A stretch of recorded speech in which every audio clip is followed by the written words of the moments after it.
I was so unprepared for this game. I have hundreds of Skyrim videos still left to make, but I was at a concert the other day and I opened my phone and see not only has the Oblivion Remaster been announced, it had immediately released. So I've frantically spent the last couple of hours trying to make a plan on how I can work on various Oblivion videos and how I can fit all of those into my Skyrim release schedule. But to kick it all off, I wanted to make a video going over some of the best changes that have been made from the original. But without further ado, let's get right on with the video.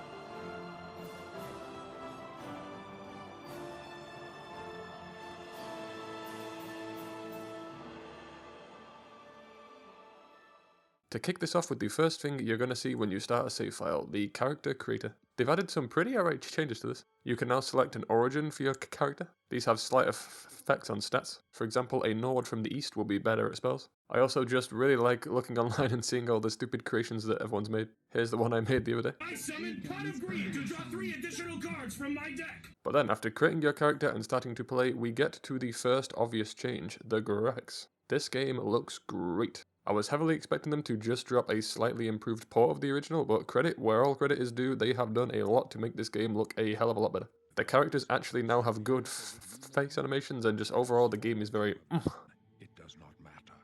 That is not what you will be remembered for. The UI is another area they've hugely improved on. There are too many changes to describe all of them, but here are a few of the best ones. The map now has filters, which makes it a hell of a lot easier to find the stuff you're looking for. Objects you're hovering over are now highlighted, so it's a lot harder to accidentally steal a spoon and be arrested. Chests say if they're empty now before you open them, so you don't have to search each individual one to find out. And one of my favourite changes is the compass now tells you exactly how many steps you are from your objective. Your quests are now all on their own page, and now show you all the previous objectives of each quest, which makes going back to quests you forgot about much easier. And just generally, the menus across the board are a lot nicer to navigate. The movement has also been overhauled a fair bit. There's an actual sprint system in the game now, allowing you to get around the map a hell of a lot faster. Swimming feels a lot more natural and a lot less like you're just a camera flying through the water. Walking uphill is now actually a bit harder, which I think is a good change. You can't just slide super speed up a hill anymore, your character actually struggles, which adds to the kind of exploring a giant open world feel. The leveling system has also had some really cool changes. In the original, you would only level up by increasing the major skills you chose, which meant in the late game it could be very hard to progress, especially if you ended up not enjoying any of the skills you picked at the start of the game if it was a first playthrough. But in the remaster, now every skill, even ones that are not your major skills, all go towards your overall progression of your level. And now when you level up, you also allocate points into your different stats, much like older Fallout games. An area of Oblivion I always ignored as a kid was the third person. I loved being able to see my armor, but the camera felt so bad. So I'm very happy to say they have completely reworked it for the remaster. Now I play a roughly 50-50 split of first to third person. I usually walk around the open world in third, and then when I'm in combat I switch to first. There's one other change that I'm not entirely sure how the community are gonna respond, but I personally think it's great. They've added new voice lines and new voice actors for quite a few of the characters. I absolutely adore all of the conversations you could have in the original, but having so few actors meant you'd be hearing the same two people talking for the majority of your run. But now a good chunk of the background NPCs are voiced by some different people, which makes for a much more immersive experience overall.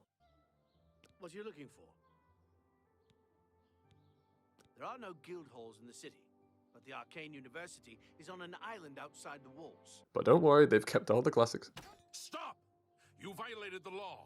Pay the court a fine or serve your sentence. Your stolen goods are now forfeit. And finally, just a lot of nice quality of life improvements. Actual difficulty settings are not the slider that the original had. Adaptive triggers and trophy support for the PS5 version. A help tab explaining all of the mechanics of the game for newer players. Among a lot of other cool additions. But that about covers it. Overall, a very impressive remaster that I could not be more pleased with. This is now the start of a whole new era on the channel. I have hundreds of Oblivion videos I want to make, as well as dozens more Skyrim videos still to go, from Easter eggs to exploit tutorials and generally just all things Elder Scrolls. So if you liked this video and would like to see more, stay tuned to the channel as I'll be uploading many more Oblivion and Skyrim videos in the future. But that's it for this video. Thank you all so much for watching my first Oblivion video, and I will see you all in the next one. But for now, peace. Thank you for watching.